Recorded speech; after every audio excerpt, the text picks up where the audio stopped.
Safety, the condition of being protected from or unlikely to cause danger, risk, or injury. Workplace, the place where people work. Now, if you've been through OSHA training before, you're probably saying, oh no, not this again, and thinking that most of this stuff is common sense, and it is. And if you haven't been through OSHA training, you might be thinking, what's this OSHA stuff that he's talking about? Well, OSHA stands for the Occupational Safety and Health Administration, and they regulate employee safety, which kind of makes sense with the lead in defining the words safety and workplace.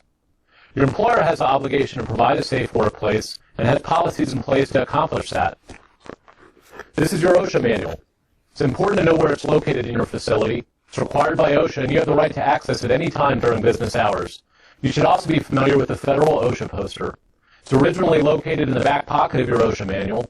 This poster needs to be displayed in your facility. It's a summary of the Occupational Safety and Health Act of 1970, and it explains your rights to have a safe workplace.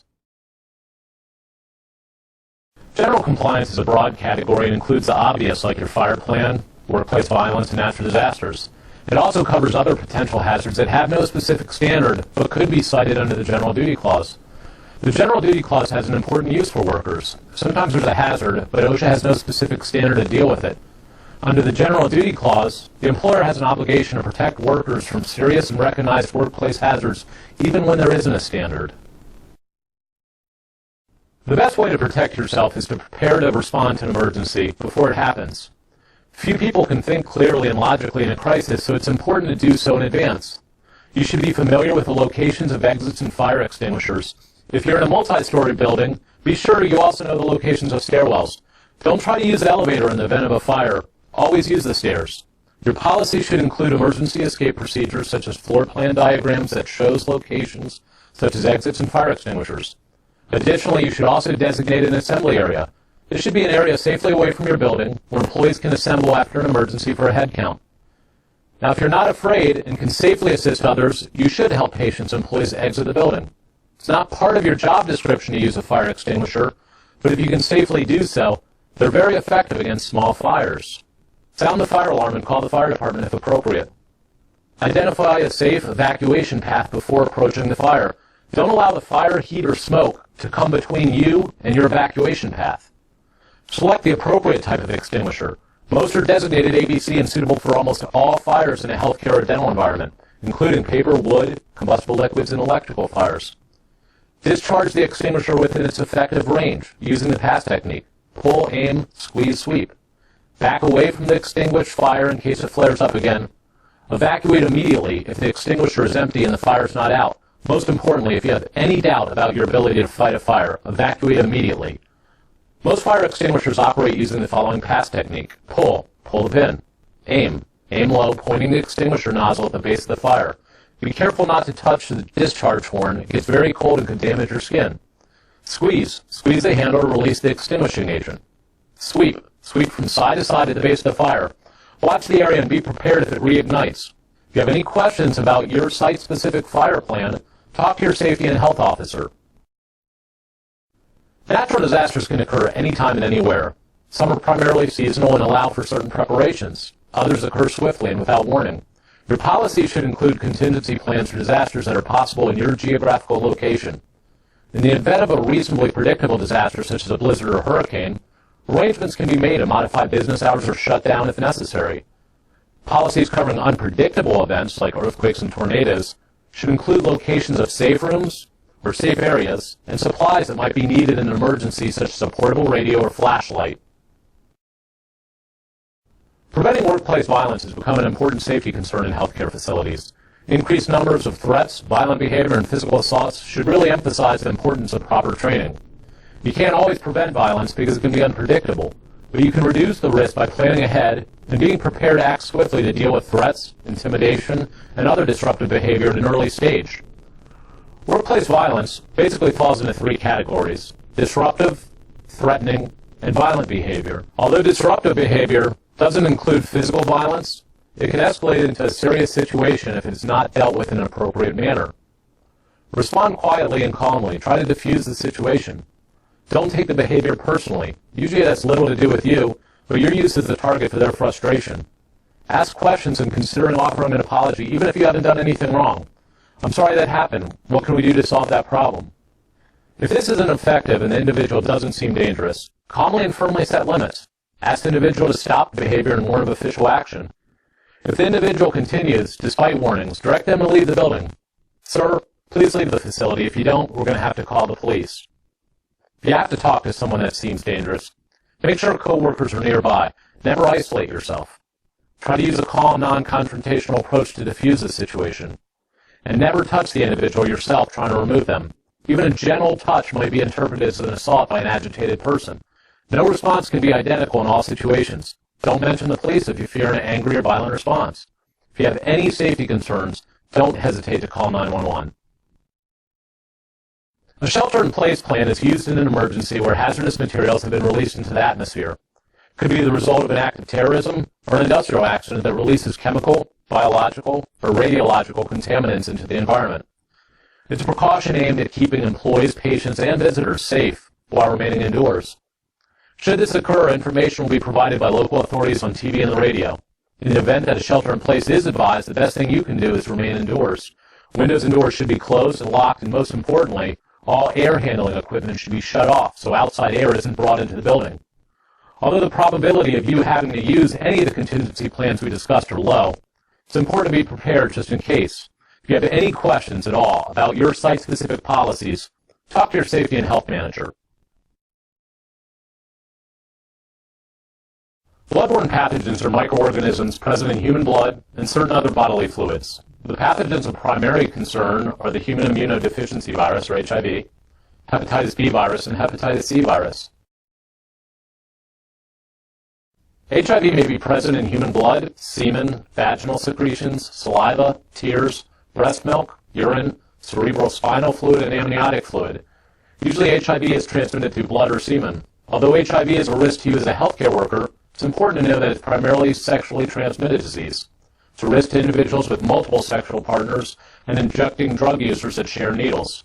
Primary modes of occupational transmission include needle sticks or injuries with sharp contaminated items that lacerate the skin. Contact with blood or bodily fluids through direct mucous membrane or non-intact skin exposure is also a recognized mode of transmission. HIV infection is generally a slow, progressive disease in which the virus is present throughout the body at all stages of the disease. Generally, HIV progresses through 3 stages. The initial stage of infection, which occurs within weeks of acquiring the virus. Typically, symptoms include flu-like symptoms, fever, diarrhea, fatigue, rash, joint pains, and swollen lymph glands. The word hepatitis means inflammation of the liver and may be caused by a virus or even a toxin like alcohol when heavily abused. There are 3 types of viral hepatitis which are important in the United States. Hepatitis A, which is spread through fecal-oral contamination and not really considered to be a serious health for healthcare workers. Hepatitis B, a bloodborne disease, and is specifically addressed in the Bloodborne Pathogen standard, it is considered to be a risk to healthcare workers. And finally, hepatitis C, which is also a bloodborne disease. It's usually transmitted through inadvertent exposure to infected blood, such as blood transfusions prior to 1990, and mother to newborn.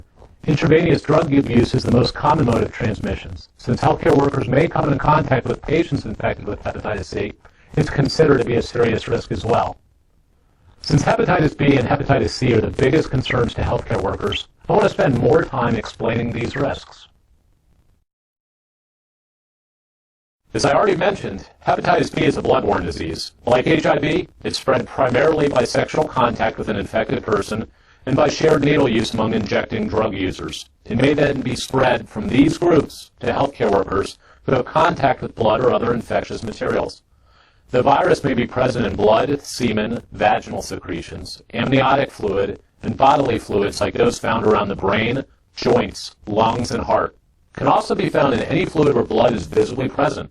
Like other bloodborne pathogens, the most common mode of occupational exposure is by a needle stick injury or direct contact with a sharp contaminated object. Hepatitis B is highly contagious according to the U.S. Department of Health. It can be 100 times more concentrated than HIV in an infected person's blood. It's also very resilient and can survive outside the body on a contaminated surface or object for up to 7 days. According to the CDC, only 70% of adults develop symptoms from the infection. If they appear, these symptoms can include fever, fatigue, loss of appetite, nausea, vomiting, abdominal pain, dark urine, joint pain, and jaundice, which is a yellowing of the skin or eyes. On average, symptoms appear about 3 months after exposure, but they can appear anytime between 6 weeks and 6 months. Even though hepatitis B is a serious risk to healthcare workers, there's great news. Hepatitis B can be prevented through vaccination for most individuals.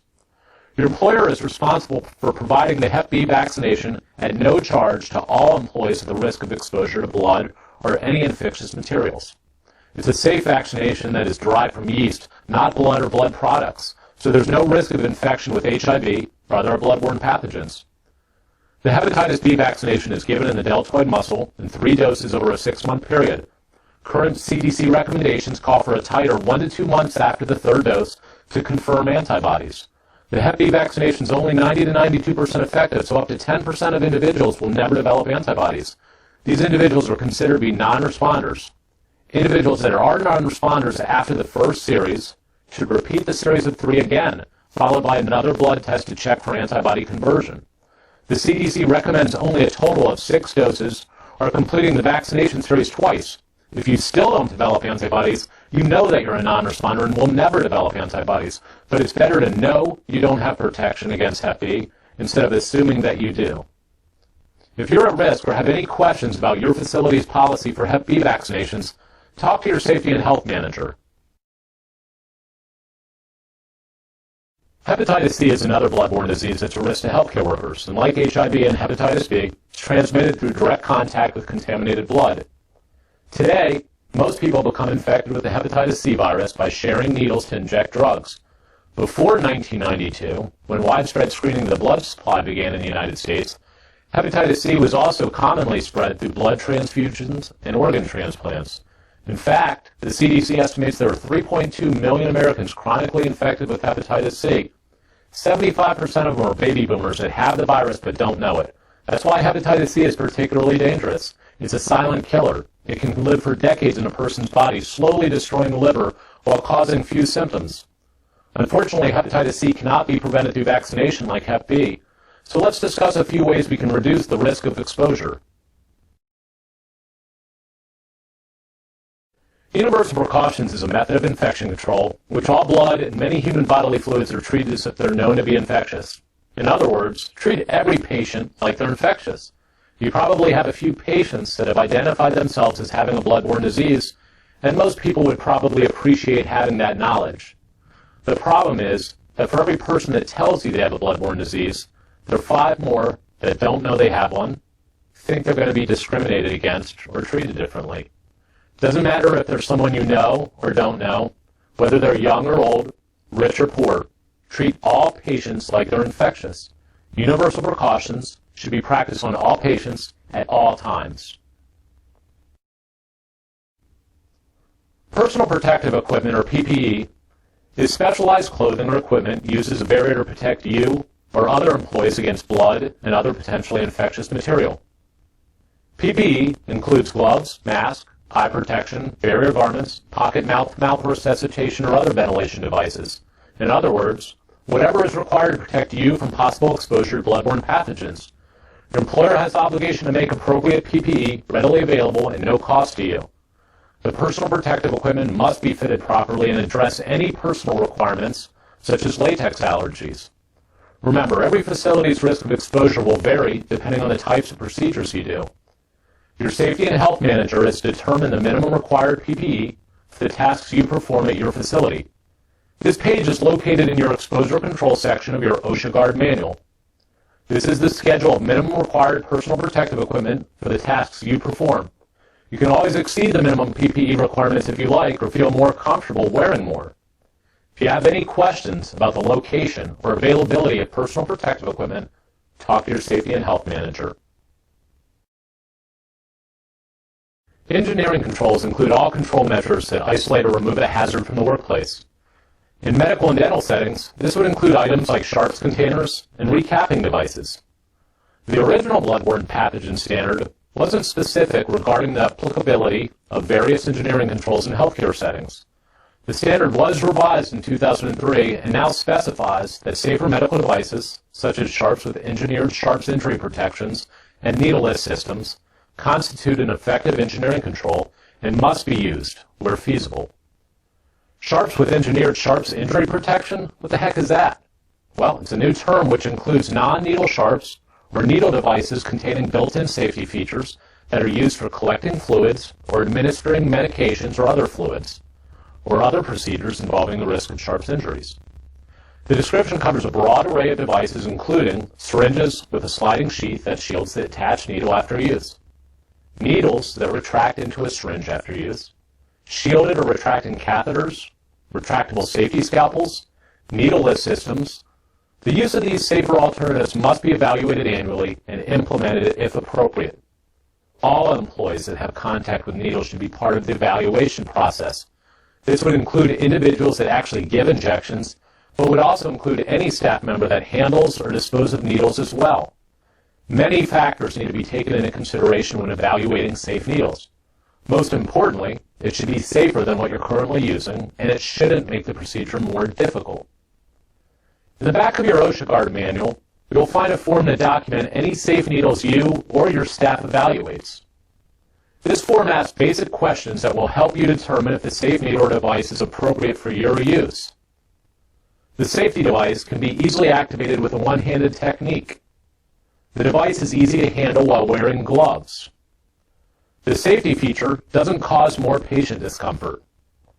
The design of the device allows for easy removal and changing of the needles if required. These are just a few of the questions that will help determine if the device is appropriate for you. Be sure to document any safety devices you try. OSHA expects you to implement the use of safe needles or other medical devices if they're appropriate for your needs. If you're not using safety needles, use the form to explain why they're not appropriate for your needs. This must be an ongoing process. Evaluations must be documented at least once per year. Technology improves, so make sure to ask your vendors or reps for any samples of the latest safety needles available. Although safety needles are a great way to reduce the likelihood of exposure incidents, they're not always appropriate for all procedures.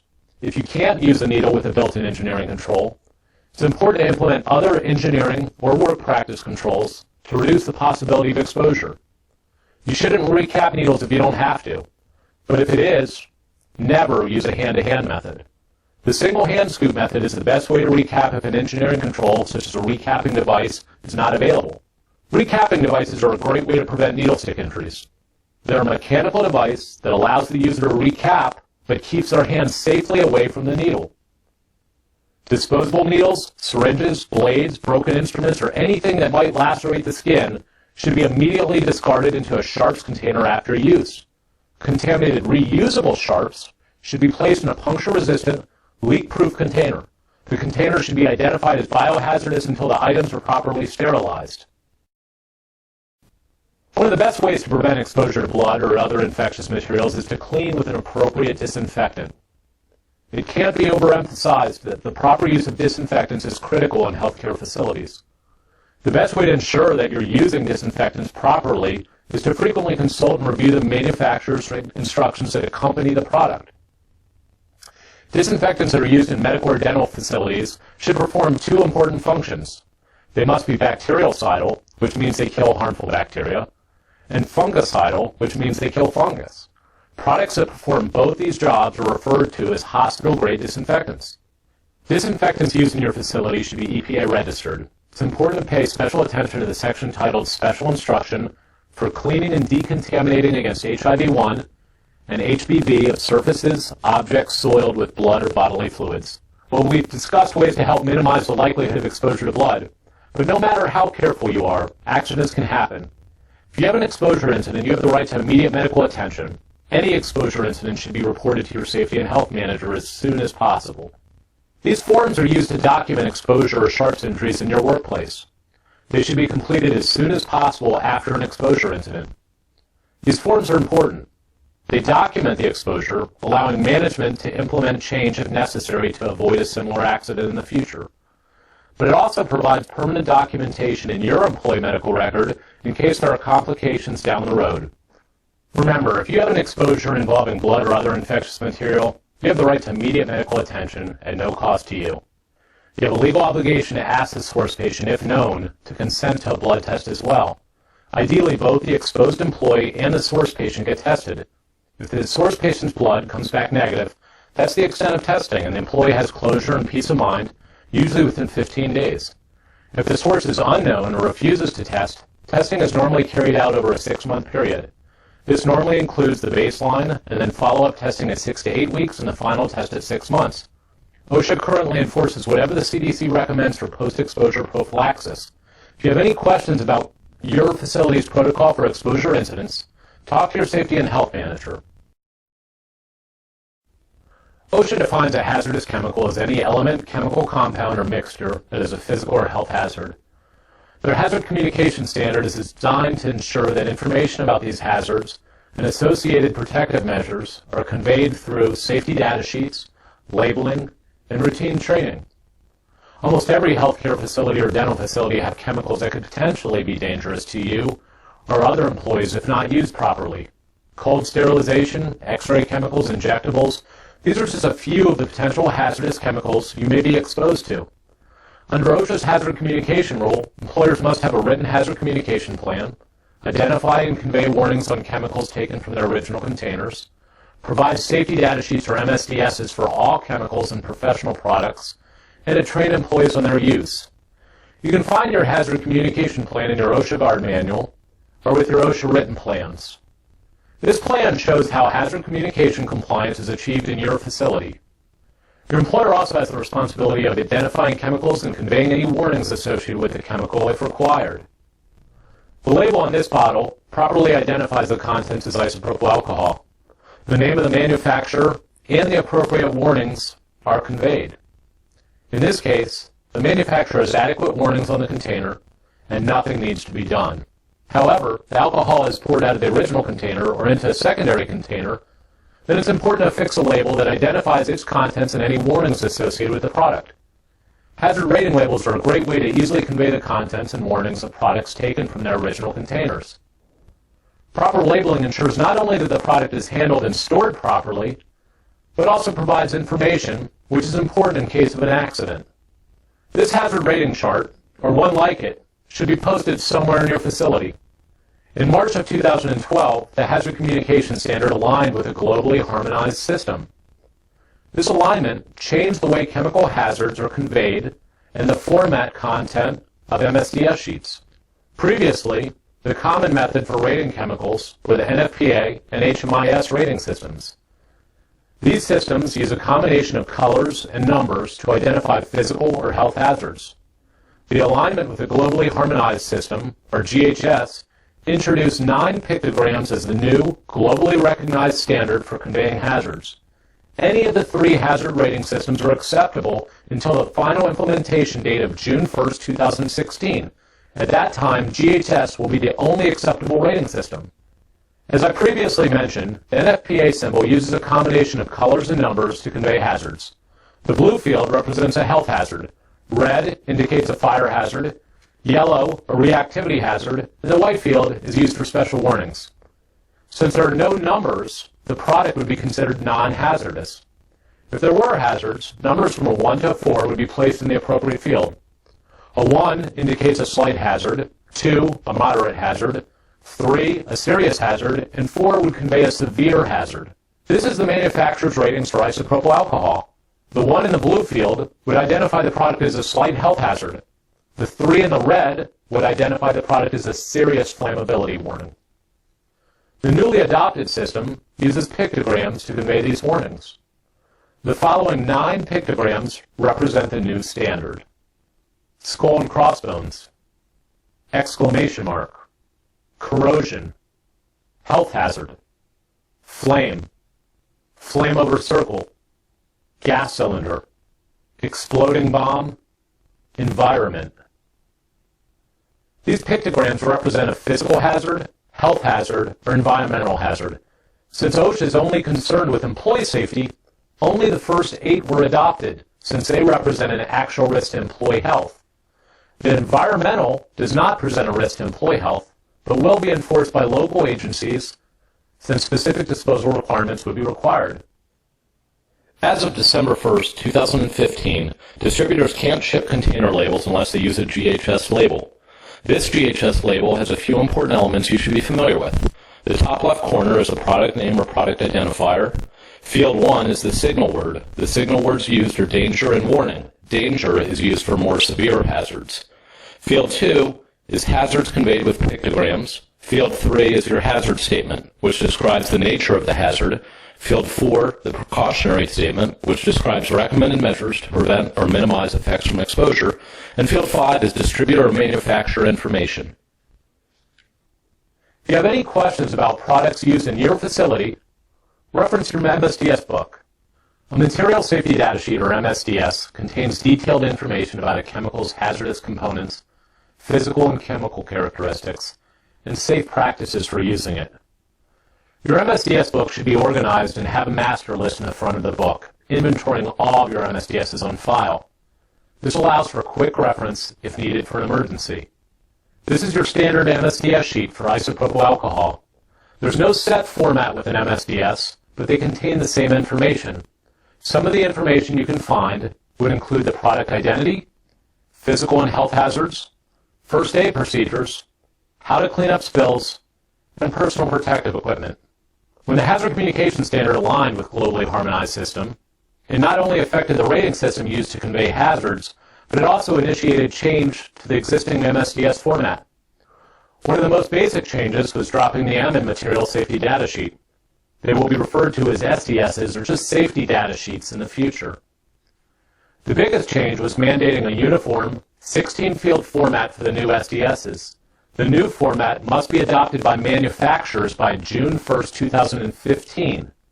The 16 fields will be the same for all manufacturers and include the following information in order: product identification, hazardous ingredients, composition or information on ingredients, first aid measures, firefighting measures, accidental release measures, handling and storage, exposure control and recommended personal protective equipment, physical and chemical properties, stability and reactivity, toxicological information such as symptoms and exposure effects, ecological information, disposal considerations, transport information, regulatory information, and other information.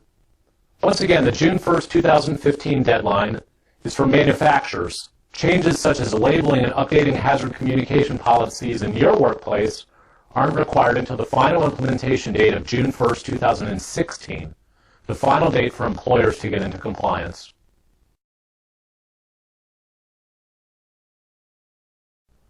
Tuberculosis is an airborne disease and may present a risk to some healthcare workers. Your degree of risk is dependent on a few factors, including the prevalence of TB in your community, the number of cases treated in your facility, and the types of procedures you perform. The majority of medical and dental facilities would be classified as low risk.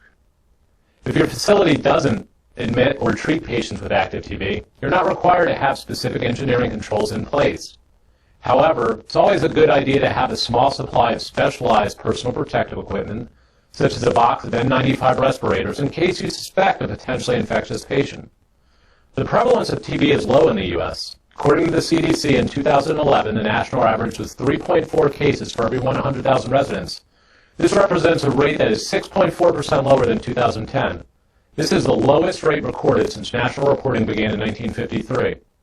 Although your risk is low, it's important to be familiar with the symptoms of active TB. The symptoms include a prolonged cough that lasts 3 weeks or longer, many times producing bloody sputum or bloody phlegm, fatigue, fever, night sweats, chest pain, and weight loss. If a patient admits having active TB, or you suspect they might be infectious, they should be referred to a local admitting facility that is equipped to deal with tuberculosis. Treatment should be deferred until the patient is no longer infectious. Some larger facilities, pulmonary and infectious disease specialists, and any other specialties that admit and treat patients with TB obviously have a higher risk of exposure. These facilities would be obligated to provide routine testing, specialized personal protective equipment, and fit testing on a routine basis. If you have any questions about tuberculosis, site-specific policies or testing, talk to your safety and health manager. Medical waste is any waste that may present a threat of infection to humans. Although lots of people refer to it as medical waste, it's also commonly called infectious, biomedical, or regulated waste. The Bloodborne Pathogen Standard classifies these wastes as contaminated sharps, items contaminated with blood or other potentially infectious material, and which would release these substances in a liquid or semi-liquid state if compressed, items that are caked with dry blood or other potentially infectious material and are capable of releasing these materials during handling, pathological and microbiological waste containing blood or other potentially infectious material. These wastes need to be segregated and disposed of as close as feasible to the immediate area where the waste was generated. This is referred to as point of origin disposal. Items classified as sharps should be placed immediately into a puncture-resistant, leak-proof sharps container. These containers should be identified as biohazardous with the label and fill line clearly visible. If wall-mounted, sharps containers should be located at a comfortable, safe height for everyone that uses them. All other medical waste, including soft absorbent and non-absorbent waste, should be disposed of into a red bag. These bags are specially designed to be tear and puncture resistant and are identified with a biohazardous symbol.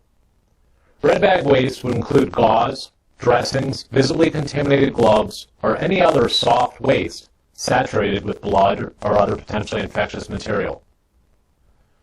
Most facilities have a final destination storage area where red bags and full sharps containers are brought for off-site transport. This area should be identified as biohazardous and should be in an area out of the flow of patient traffic. Additionally, the final destination box should be stored on a non-absorbent, easily cleanable surface. Any records of off-site transport or pickup receipts should be kept for a minimum of 3 years. Although OSHA enforces regulations that keep employees safe, such as requiring point of origin disposal and the use of personal protective equipment when handling medical waste, it's the individual states that dictate the laws relating to disposal of these wastes. Some states require a transporter and some don't. If you have questions regarding the disposal of medical waste, you should reference your state's specific regulations. An internet search with the name of your state and medical waste is usually a good place to start.